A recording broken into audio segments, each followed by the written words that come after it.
Subscribe చేసుకునేటప్పుడు పక్కనే ఉన్న గంట సింబల్ నొక్కి యాక్టివేట్ చేసుకోండి. ఆల్రెడీ సబ్స్క్రైబ్ చేసుకున్న వారు కూడా దయచేసి బెల్ బటన్ నొక్కి యాక్టివేట్ చేసుకోండి.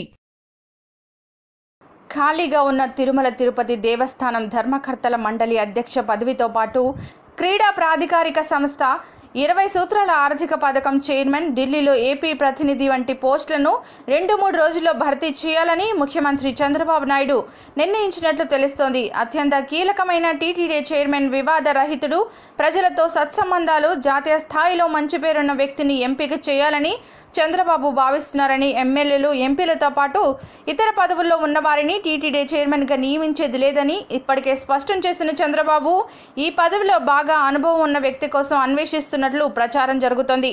తిరుమల తిరుపతి దేవస్థానం కార్యనిర్వహణాధికారిగా ఉత్తరాది రాష్ట్రానికి చెందిన సీనియర్ ఐఏఎస్ అధికారి అశోక్ సింఘాలను నియమించినందున ధర్మకర్తల మండలి చైర్మన్గా తెలుగువారిని, అందున సీనియర్ను ఎంపిక చేయాలన్న ప్రతిపాదనపై చంద్రబాబు చర్చలు జరుపుతున్నారు. ఇందుకోసం ఆయన ఇప్పటికే కొంతమంది అభ్యర్థులను పరిశీలించినట్లు అత్యంత విశ్వసనీయంగా తెలిసింది. ఉమ్మడి రాష్ట్రంలో 9 ఏళ్ల పాటు ముఖ్యమంత్రి పనిచేసిన సమయంలో చంద్రబాబుకు ప్రత్యేకాధికారిగా పనిచేసిన, ఆ తర్వాత కాంగ్రెస్ ప్రభుత్వ హయాంలో కళాశాల విద్య, సాంకేతిక విద్యాశాఖ కమిషనర్గా పనిచేసి పదవీ విరమణ తీసుకున్న విశ్రాంత ఐఏఎస్ అధికారి డాక్టర్ కె లక్ష్మీనారాయణకు ఈ పదవిని వరించేందుకు మంతనాలు జరిపినట్లు ప్రచారం జరుగుతోంది. ప్రభుత్వం ఎంతో ప్రతిష్టాత్మకంగా చేపట్టిన నైపుణ్యాభివృద్ధి సంస్థలో కీలక భూమిక పోషించి వందలాది ఉద్యోగాలు సృష్టించిన లక్ష్మీనారాయణను చంద్రబాబు ప్రత్యేకంగా అభినందించినట్లు సమాచారం.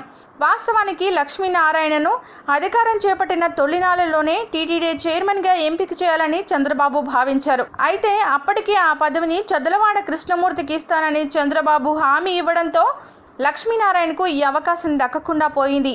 పర్యాటకాభివృద్ధి సంస్థ లేదా ఢిల్లీలో ఏపీ ప్రత్యేక ప్రతినిధిగా ఎంపిక చేస్తానని లక్ష్మీనారాయణకు చంద్రబాబు హామీ ఇచ్చారని, అందుకు ఆయన ఆసక్తి కనబరచలేదని అప్పట్లో ప్రచారం జరిగింది.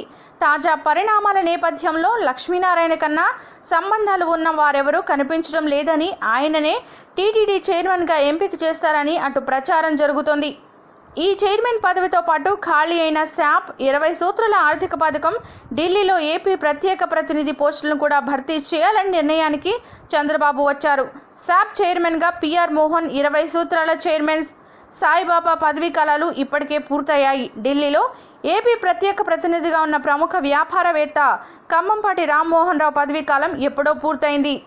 కేంద్ర ప్రభుత్వంతో బాగా సంబంధాలు ఉన్న వారినే చూడాలని చర్చ జరుగుతోంది. అత్యంత సన్నిహితంగా ఉండే సదరు కేంద్ర మంత్రిని కాదని ఈ ప్రత్యేక ప్రతినిధి ఢిల్లీలో మంత్రులను, భాజపా సీనియర్ నేతలను కలుస్తున్నారని, దీంతో ఇబ్బందులు ఎదురవుతున్నాయని ఆ మంత్రి చంద్రబాబుకు ఫిర్యాదు చేసినట్లు సమాచారం. దీంతో ఖమ్మంపాటికి చుక్క ఎదురైంది. శాప్ చైర్మన్గా ఉన్న పిఆర్ మోహన్, 20 సూత్రాల చైర్మన్ సాయిబాబా పదవీ కాలాలను పొడిగించే అవకాశం లేదని తెలుస్తోంది. వీరిద్దరిని పార్టీ కార్యకలాపాలకు వినియోగించుకోవాలన్న నిర్ణయానికి చంద్రబాబు వచ్చారు. సాయిబాబా పదవీ కాలం పొడిగింపు విషయంలో గుంటూరు జిల్లాకు చెందిన ఓ సీనియర్ నేత అడ్డుపడ్డట్లు ప్రచారం జరుగుతోంది. వచ్చే 2 ఏళ్లు కీలకం కావడంతో పిఆర్ మోహన్ సేవలను పార్టీకి వినియోగించుకోవాలని చంద్రబాబు సంకల్పించారు. తెలుగుదేశం పార్టీ అధికార ప్రతినిధి నన్నూరి నరసింహారెడ్డిని ఈ దఫా పాలక మండలి సభ్యుడిగా ఎంపిక చేసే అవకాశం ఉంది. తెలంగాణ రాష్ట్రానికి చెందిన మరికొంతమంది పాలక మండలి పదవులపై ఆశలు పెట్టుకున్నా అవి సఫలీకృతమయ్యే సూచనలు కనిపించడం లేదు. ఇప్పటికే ఎమ్మెల్యేగా ఉన్న సంధ్రకు పార్టీలో కీలక పదవిని కట్టబెట్టి టీటీడీ పాలక మండలిగా మరొకరిని ఎంపిక చేయాలన్న అభిప్రాయంతో చంద్రబాబు ఉన్నారు. కార్యనిర్వాహక అధ్యక్షుడు రేవంత్ రెడ్డితో సంప్రదింపులు జరిపాకే టీటీడీ పాలక మండలి సభ్యుల నియామకంపై చంద్రబాబు తుది నిర్ణయం తీసుకునే అవకాశం ఉంది. రాజకీయ ఒత్తిళ్లకు ఏమాత్రం తొలగకుండా చైర్మన్, పాలక మండలి సభ్యుల ఎంపిక చేయాలని చంద్రబాబు భావిస్తున్నారు. తమిళనాడు రాష్ట్రానికి చెందిన శేఖర్ రెడ్డిని పాలక మండలి సభ్యునిగా నియమించి తప్పు చేశామన్న భావన చంద్రబాబు మదిలో ఉంది. ఇటువంటివి తిరిగి పునరావృతం కాకుండా చూడాలని చంద్రబాబు అనుకుంటున్నారు. అందుకే చైర్మన్, పాలక మండలి సభ్యుల నియామకాల విషయంలో ఆచితూచి అడుగులు వేస్తున్నట్లు తెలుస్తోంది. మఠాధిపతులు, పలువురు పీఠాధిపతులు చైర్మన్ ఎంపికపై ఇప్పటికే చంద్రబాబుకు లేఖలు రాశారని, తిరుమల పవిత్రతను కాపాడడంతో పాటు భక్తులకు బాగా సేవలందించే వారిని చైర్మన్గా, పాలక మండలి సభ్యులుగా నియమించాలని కోరినట్లు సమాచారం. కొంతమంది పీఠాధిపతులు, తరచూ తిరుమలకు వచ్చే ముఖ్యులు సైతం పలు సందర్భాల్లో చంద్రబాబును కలిసి చైర్మన్గా ఎటువంటి వారు ఉంటే బాగుంటుందో సూచించినట్లు తెలుస్తోంది. కొందరు పీఠాధిపతులు విశ్రాంత ఐఏఎస్ అధికారిగా ఉన్న లక్ష్మీనారాయణ పేరును సూచించారని, గతంలో ఆయన ప్రభుత్వంలో ఉండి ప్రజలకు విస్తృత సేవలు అందించారని, ఇటువంటి వారికి భక్తుల ఇబ్బందులు తెలుసునని ఈ దిశగా నిర్ణయం తీసుకుంటే బాగుంటుందన్న అభిప్రాయాన్ని వ్యక్తం చేసినట్లు తెలుస్తోంది.